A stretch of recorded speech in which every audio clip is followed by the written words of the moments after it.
मालमत्ता हडप करण्याच्या उद्देशाने एका शिक्षिका महिलेची हत्या करून तिच्या मृत्यूनंतर मालमत्तेच्या कागदपत्रांवरती वारसदार म्हणून स्वाक्षरी घेणाऱ्या 2 आरोपींना कोळशेवाडी पोलिसांनी अटक केलं आहे। या प्रकरणामध्ये पोलिसांनी अवघ्या काही दिवसात गुन्ह्याचा उलगडा केला असून आरोपींविरोधात खुनाचा गुन्हा दाखल करण्यात आलेला आहे।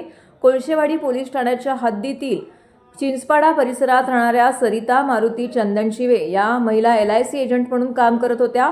14 जुलै 2026 रोजी त्या LICच्या कामानिमित्त शहापूर येथे जाणार असल्याचं सांगून घराबाहेर पडल्या। मात्र त्यानंतर त्या घरी परत न आल्याने तसेच त्यांचा मोबाईल बंद असल्याने कुटुंबियांनी शोध सुरू केला।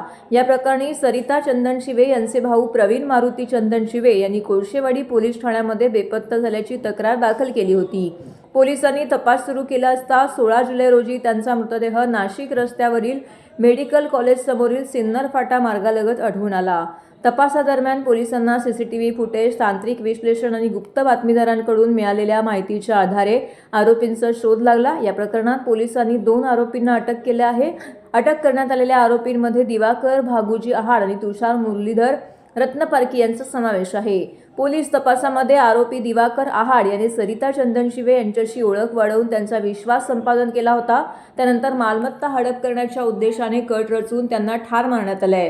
हत्या केल्यानंतर त्यांच्या नावावरील मालमत्तेच्या कागदपत्रांवरती वारसदार म्हणून स्वाक्षरी घेण्याचा प्रयत्न करण्यात आल्याचे तपासामध्ये समोर आलं आहे। पोलीस ठाणे कोळशेवाडी येथे संगीता चंदनशिवे ही जी मिसिंग दाखल होती, त्यानंतर त्या मिसिंगचा तपास गुन्हे शाखा घटक 3चे पोलीस निरीक्षक अजित शिंदे आणि त्यांची टीम ACP शेखर बागडे यांच्या परीक्षणामध्ये करत होती। त्या मिसिंगच्या तपासामध्ये अशी माहिती मिळाली की मिसिंग महिला संगीता वानखेडे हिचा खून करण्यात आलेला आहे। तिची बॉडी नाशिक